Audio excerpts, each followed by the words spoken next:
I was never really a runner. The way I see running is a gift, especially when you have stage 4 cancer.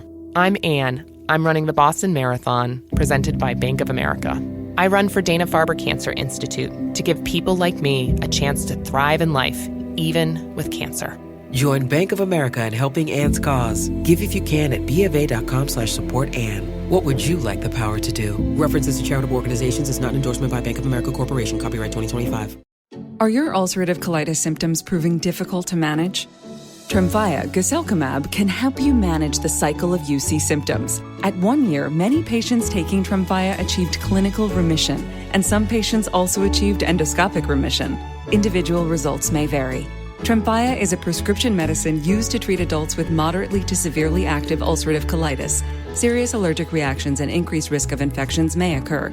Before treatment, your doctor should check you for infections and TB. Tell your doctor if you have an infection, flu-like symptoms, or if you need a vaccine. Ask your doctor if Tremfya can help you manage the cycle of UC symptoms. Call 1-800-526-7736 to learn more, or visit tremfyaradio.com. This episode is brought to you by Walmart. New beauty is in bloom at Walmart, and it's all about springtime radiance. From Drybar, Tula Skincare, and hundreds more available online, Walmart has the premium brands you want and this season's on-trend products for flawless, glossy hair and hydrated skin. Big name beauty brands? Check. The things you love? Check. Find trending spring beauty and all you need to look and feel gorgeous at Walmart, on app and online. This episode is brought to you by State Farm. From your morning podcast to your afternoon playlist, State Farm knows you personalize your entire day, and that's why State Farm helps you personalize your insurance with the State Farm Personal Price Plan. It offers coverage options that help protect what you care about most at an affordable price just for you. Like a good neighbor, State Farm is there. Prices vary by state. Options selected by customer. Availability and eligibility may vary. You're listening to... They're going to call it a hard foul. They're going to call it a hard foul.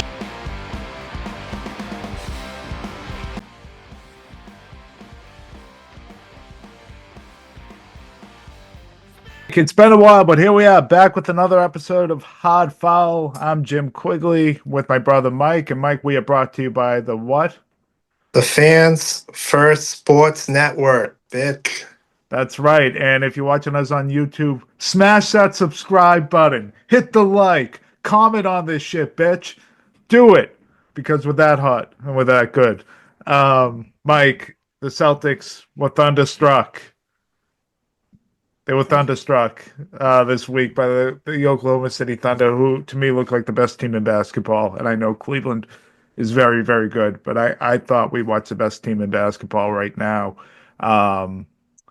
On Wednesday, what was it? When did they play? What day was it? Wednesday night at this point? I think so. On Wednesday night, and I think the Celtics can still reclaim that throne, but I think as of right now, based on the way the season has gone, we watch the best team in basketball. And there were obvious concerns from the game that the Celtics need to address, namely how they've been playing in the fourth quarter, the on-off Tatum minutes, defending without fouling. I know there's been some style of play talk that I'm happy to dig into, but I thought a lot of the problems that the Celtics had were also caused by the team that they were playing, and they didn't adapt to it very well. So I'll just start off with my takeaway up the top, Mike, from this game, and then we can go back and forth from what you saw, and we can discuss all the points. But the thing that caught my eye more than anything else was Chet Holmgren and the impact he had on this game against the Celtics, which I knew he was a really good player. I know he's had a really huge impact since he's come back, and they've gone double bigs. But what he did on both sides of the court, including being able to guard Tatum and Brown one-on-one out on the perimeter with success, was really eye-opening to me, and really creates, huge challenges for the Celtics if these teams ever make it to the finals. That was the thing that my number one takeaway was, just his ability to stay in front of those two guys and obviously the impact he had as compared to Jaylen Brown for the Celtics. So that's where I want to stop, Mike, and we can go from there and anything else you want to talk about. Yeah, I think during this home stretch, Celtics lost to the two best teams in basketball, and those two teams right now are Cleveland and OKC, and those are the two teams that should be favored to get to the NBA Finals.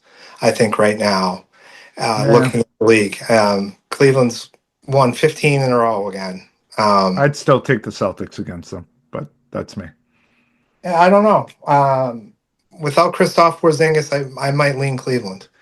Seeing what Evan Mobley was able to do in Boston that fourth quarter, the last time these two teams met, and I'm not sure you can count on KP. I know right now it's a different circumstance, but just in general, to be available and play. Um, the Celtics are certainly still a great team, and they can win the NBA Finals, but they were outplayed in the fourth quarter in both those games pretty dramatically, um, on both ends, and guys didn't step up who had open shots throughout the game and both these losses, whether it would be Peyton Pritchard against Cleveland or Drew Holiday against OKC, or obviously Jaylen Brown really has his struggles against OKC. But in these big games, I think Tatum's supporting cast, outside a couple guys like Al Horford showed up obviously against OKC, he hasn't had a lot of support out there offensively with reliable shooters going 19 for 60 or 20 for 62 from three. Jim, a lot of those threes were open. Yeah. A lot of those threes. I think I saw a stat that 51 or 52 of them were uncontested. Yeah. Yep. They in my opinion, they were good shots because they were wide open and you didn't make them. And I don't know why. Maybe the Celtics are getting tight against these good teams. I don't know what it is, but and it's hard to complain about the officiating when you shoot 62 threes. There's going to be a free throw discrepancy. That's math. If one team's going to the paint and going to the bucket, and the other team's taking their open looks, that's going to happen. And OKC played in a way that they wanted you to shoot those threes, which was interesting In the first half. in the first half. But in the second, Yeah. that fourth quarter, there were a lot of open threes that the Yeah. Celtics missed that was still there. And I think part of Oklahoma City's game plan was that they thought they had the size and the length, and their advantage was taken away to the paint. And that on the Celtics misses, it was going to help them offensively because they'd be able to get on the fast break. Long rebounds helps you with your fast break, and they were able to attack early and often. And to your point about Chet, I agree with you. I thought he really disrupted Jaylen Brown. I do think, in what I saw in that game, that he can get out and cover Jason Tatum, but that Tatum was winning that matchup, and Tatum's going to win that matchup.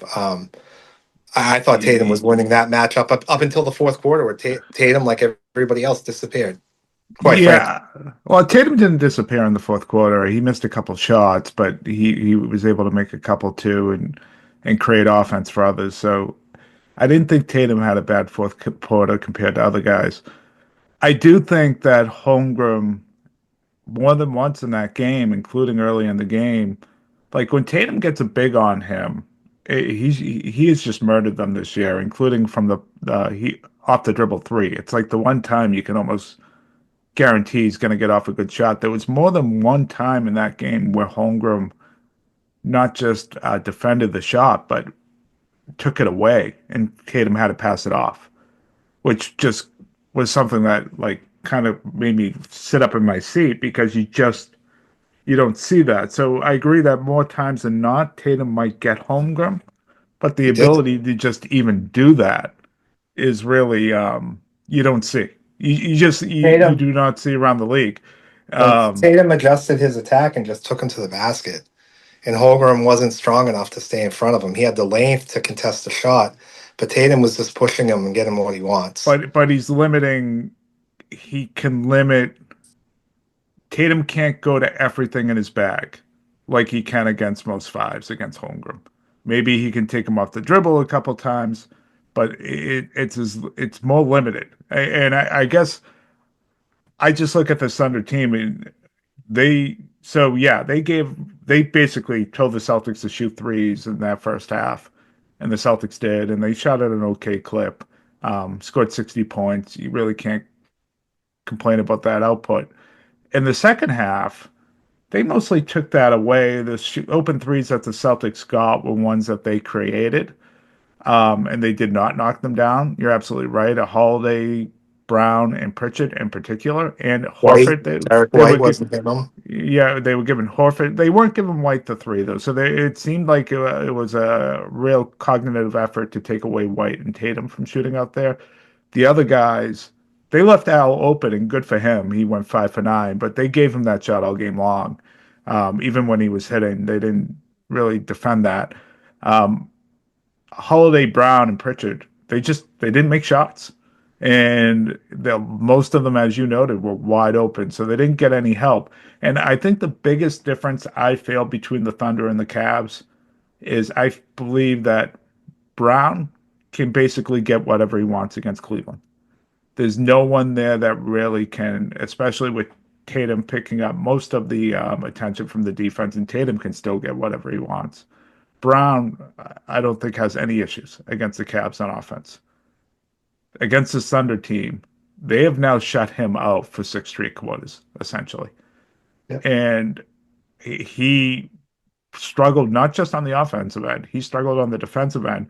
And I agree with the math assessment you made because the Celtics shot so many more threes. But they also, like, defensively, the Celtics could not defend, in particular in that fourth quarter to start, without fouling. And some of them might have been borderline. Some of them, maybe the refs should have let them go, but they were fouls. They weren't challengeable. And you can't just send a team to the line over the first 3-4 minutes of the quarter with the best player on the bench. Consistently, that now you're in the bonus. And it changes now how you play the rest of the game. They could not defend them without fouling. And that was a That huge was issue. obvious. Celtics had two guys foul out who never foul out. Yeah. And they couldn't, a lot of those fouls were because they couldn't rebound when Tatum was on the bench. Hartenstein Oh, it's a didn't huge score a problem. lot, but he created a lot of He those impacted fouls the game to start that fourth quarter. Yeah, he impacted the game. They're a tough team, and I just see this as not a. It's certainly, I wouldn't wave the white flag and say the Celtics going to beat them, but this is a much larger challenge to me, matchup wise, than the Cleveland Cavaliers are. I think the Celtics match up pretty damn well against the Cavs.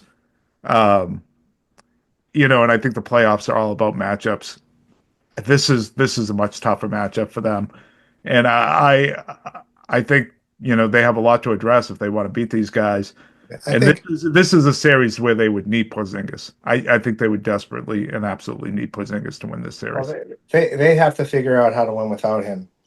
I just don't see him making it through a playoff run the way he's built.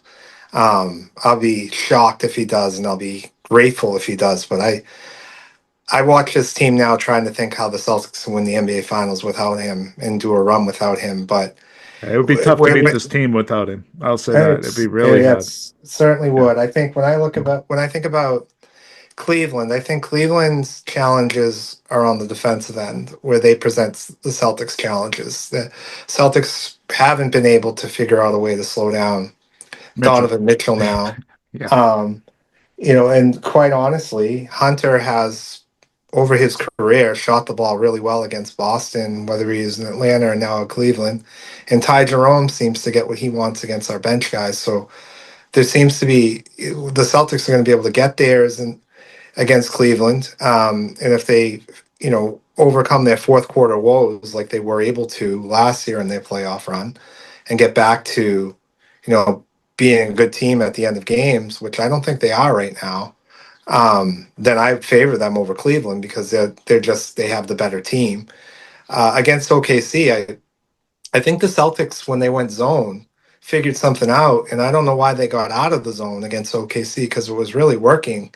I did see something that's a great point. Yeah. That they can take into a series. You're not going to go zone 48 minutes, but in this game, especially when they got into foul trouble, why didn't they go back to it? You got into foul trouble early in that fourth.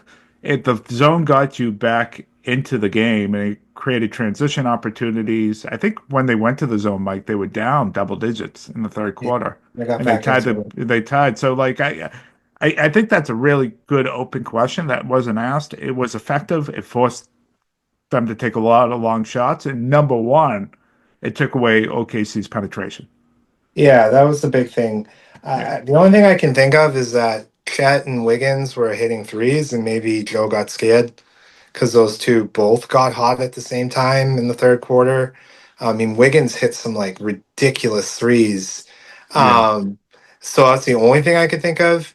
The other thing I would say about the OKC series that gives the Celtics a shot is that um, I don't think you can call the way the refs call the game for SGA right now when the playoffs come probably because not. he Yeah, flops around just like Jalen Brunson, just like Joel Embiid, just like James Harden. And a lot of these are him creating contact when they're not really fouls. And so that is something that OKC is going to have to adjust to throughout their playoff run. They're not going to go to the free throw line as much as they do right now. So I wonder if the Celtics will be able to pick up their level of physicality on defense and not get called for those fouls. I don't think the Celtics adjusted well in this game to the way the game was being called, because the way the game was being called, they weren't able to do what they were doing. You weren't able to make contact with these guys, and the Celtics just didn't adjust, and they lost. In a 7-game series, my recommendation to the Celtics would be to ramp up the physicality against this OKC team. I think you have to match their physicality and see if they can handle getting hit in the face because they haven't this year. OKC hasn't, and they don't have a history as a young team of having to overcome a lot of what's the word I'm looking for? adversity, I guess. Adversity, right? Yeah, And I think yeah. I think you have to I create that adversity through some ugly basketball against these guys. You have to muck it up and make it ugly and see how they respond. Yeah, they were much more physical. They looked like a much more playoff ready team than the Celtics And did. the Celtics did. And the Celtics, their fouls were cheap. They weren't even good fouls. They were cheap fouls in terms of not cheap to hurt people, but just they did nothing. They did nothing of like to even like give any resistance defensively. They were bad positions. They weren't in good legal got in deficient position, or they had their hands on players when they were going up for the shot. So it was just like undisciplined in my mind what the Celtics were doing defensively, and it made it easy for OKC to draw those fouls. Quite frankly, it made it easy on them. So in a game that you're playing against at this higher level, your attention to detail has to be dialed in, and it was not. And I don't know if it was Brown's offense was affecting his defense, but he wasn't good on either end. And that really, really cost them. At least I thought his play. Mike, you went into this fourth quarter. It was tied up. They had made a run in the third quarter.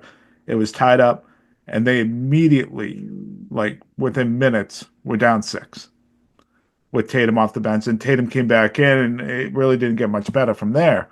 But the momentum was completely lost, and at that point, you were already in foul trouble. Another second guess I have from this game, because I think so much of what OKC does is off penetration, is off drives.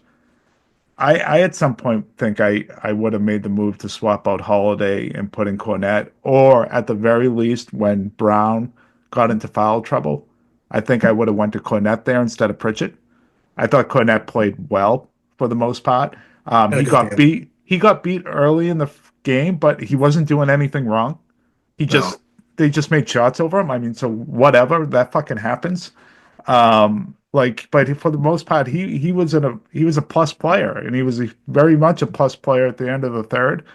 They went zone in the double bigs at the end of the third, so that's something they could have went back to again. Um, I think you need size against OKC. Yeah, that's I think you need size, and so that was a part that surprised me as well in that fourth quarter. They went I gotta be small. honest too with Sam Hauser not making threes in that game. I know he ended up making one or two. He didn't get much opportunity either. He didn't get much run at all. Yeah, I thought Torrey Craig could have been a guy that you might have wanted to try with some better wing defense in there. But yeah, I agree with that, Jim. And I also think that I wouldn't have played Jason Tatum for the entire third quarter. I would have sat him down, for 2 or 3 minutes in that quarter. And my game plan would have been Jason Tatum's playing the entire fourth quarter. Yeah. Because for me, it would have been essential to get off to a good start that quarter. And I was worried going into the fourth quarter that he was going to do the same thing he did against the Lakers in the regular season game and play Tatum the entire second half, which is just bananas to me. I don't like the way they. Hopefully now with the last 18 games, he's going to play less. But yeah, I would have structured his minutes differently, so he would have played the entire fourth quarter and not the entire third. Yeah, all right. Maybe even you take him out the last minute of the fourth, and you sit him the first 2 minutes of the last minute of the third. Sit him the first 2 minutes of the fourth. Yeah. It's tough though. Like it's putting Missoula in a bad spot because that second unit. It's not even a second unit. It's the starters minus Tatum. Like you can't lose those minutes, especially when Jalen Williams is out for the Thunder, their second best player. Like you cannot lose those minutes, and they're not just losing; they're losing in the worst way. You're getting outscored and you're fouling to end up in the bonus before your best player even comes back in. It's like you are squarely behind the eight ball at that point, where the way you defend changes, your aggressiveness changes in that game. Yeah, it was just such a huge. I mean, even Jaylen Brown, like it kind of takes away your drive once you pick up 5 fouls in the fourth because you're afraid of picking up that charge. The whole thing was unfortunate. It's just been a trend. And another trend, Mike, that I think is concerning, and I've been poo-pooing, and you've been pointing out. You've been pointing out the blown leads, but it's the same thing. They play in the fourth quarter. Horrible. It has not been good, and it is concerning. And maybe it gets to how Joe is structuring these minutes. I think it's more of a player thing than a Missoula thing, though, and it's been problematic. And that's just you got to play better. You got to play better and make shots. I mean, They're not going anywhere if they don't figure that out. Yeah. I mean, we're talking potential for upset. They got to figure that out. And this was, a big part of the reason why people didn't trust the Celtics up until last year. Some of this stuff is seeping back into this, new season. It's not last year anymore. These are things that historically with these guys has come up to bite them. And fourth quarter execution is very important. So they got to figure that out. They have to play better. They have to play with more urgency. Maybe they will when the playoffs come along.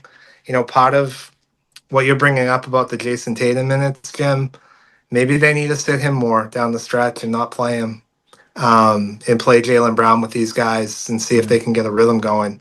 They got to do something because you can't go through the playoffs and just say, I'm going to play Jason Tatum 45 minutes every night because I can't trust Jaylen Brown to lead a unit. If the Celtics are going to win the NBA Finals, it's because those minutes they're going to win. When Jason Tatum, it's going to be even at least, or only down 2 or 3 points when he comes back in the game. They're not going to win an NBA Finals the other way around. It's just, they won't. No, you're really wasting away. Well, I shouldn't say they're wasting. They lost. They lost to the Thunder. They were a competitive game. I mean, a few things changes. Maybe our tone is different today, right? But you have an opportunity where Tatum's playing at an extraordinary high level, and it kind of get lost again where he put together another great game. And this is consistently happening over and over again. You need some of these very highly paid players in these big games to step up and make shots in the fourth quarter. And you just can't, you mentioned against Cleveland, it was basically Brown and Tatum, and no one else kind of really showed up, especially late in that game. And in this case, you had maybe Tatum and White, and then everyone else. And Horford. Horford's been great for a couple weeks now, and that's another thing gets lost. He is playing at just his defense. You want to talk about one guy that actually came out and defended that game? It was Al Horford. But you're really wasting these great games from Tatum if you're not going out and you're making shots, and you have to find a way to produce. And Mike, the other, I can't get it out of my head. There was one instance where the Celtics, I think it might have been Holmgren or something, came down, hit a three, and went up three. The next possession, come down the court. Jaylen Brown, they don't even cover in the corner. And he misses by like a mile. Yep. And then Holiday gets a rebound, dribbles out to the other corner. No one covers him. And we miss that. Then Horford gets stripped on the offensive rebound. And they go down, and Wiggins hits a three, and it's a 6-point game. And when I was sitting there, I'm like, oh, shit, this feels over now. Yeah. Those are the type of swings where, like, you had, you're NBA Finals MVP, and then you're all defensive god and the guy that's supposed to be clutch. You miss those, and they're, fifth or sixth best player comes down and knocks it down. Then you turn them over in their end. Yeah. And Derek White gets a wide open corner three, and he bricks it. He breaks it. Yeah. Yeah. I mean, it was a brick fest. It was really hard to watch. And the only two calls that, so everyone complained about the officials, but the only two that really stood out to me weren't even fouls. It was the travel, the travel and the backcourt. Yeah. The travel they called on Tatum that wasn't a travel, and then the backcourt that wasn't a backcourt. But, give OKC credit on those following possessions. I think they made 6 points, so they took the benefit and made something of it. And yeah. I mean, I think people get frustrated. At least I get frustrated with the calls because you see the treatment that SGA gets, and like Tatum doesn't get any of that. He doesn't get any of those calls. He really doesn't. He doesn't. He doesn't get any of those calls, and Tatum gets called for offensive fouls, and like. It's just, and SGA is out there flopping. He's a great player. Like, the flopping just drives me nuts, Jim.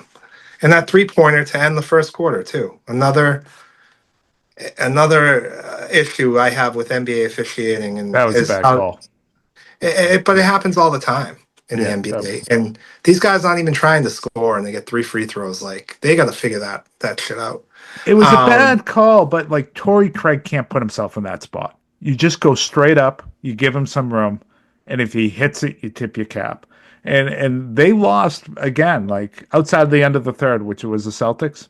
They lost they gave those 3, and then right before the half, Shea hits that runner that takes away the momentum, and then all of a sudden, so you lost 5 points right there at the end of quarters, and then you go back to the margin game. They just lost everywhere. They lost whether rebounding, end of quarters, fouling, whatever. They lost it everywhere. I get Torrey Craig can't put himself in that spot. I hate that Torrey Craig can't put himself in that spot. That's what I hate about the NBA and how they're officiating these threes. Sure. You can't get out and contest a 3 because you might foul him. That's a problem, man. They have to figure that out. Yeah. I agree with you on principle, but he was not even like... That was a couple feet over half court and like falling all over the place. You don't do anything with that shot that could get you in a position to foul. That's where it becomes a stupid play. Yeah. To me. Like I agree with you for the most part on the 3-point shot. You're 100% right, but on that one, like you just can't touch him there and give the right. Every cup of Nespresso coffee is an invitation to transform your morning routine into a ritual you can treasure each and every day. Using the Virtuo Pup, a simple touch of the button freshly brews bold aromas and a rich, velvety crema layer for delicious cafe-quality coffee at home. Whether you enjoy your coffee hot or over ice, every sip, every morning is unforgettable. Nothing tastes like Nespresso coffee. Visit Nespresso.com or our app to explore our full range of easy-to-use machines and coffees not found anywhere else. This is a message from sponsor Intuit TurboTax.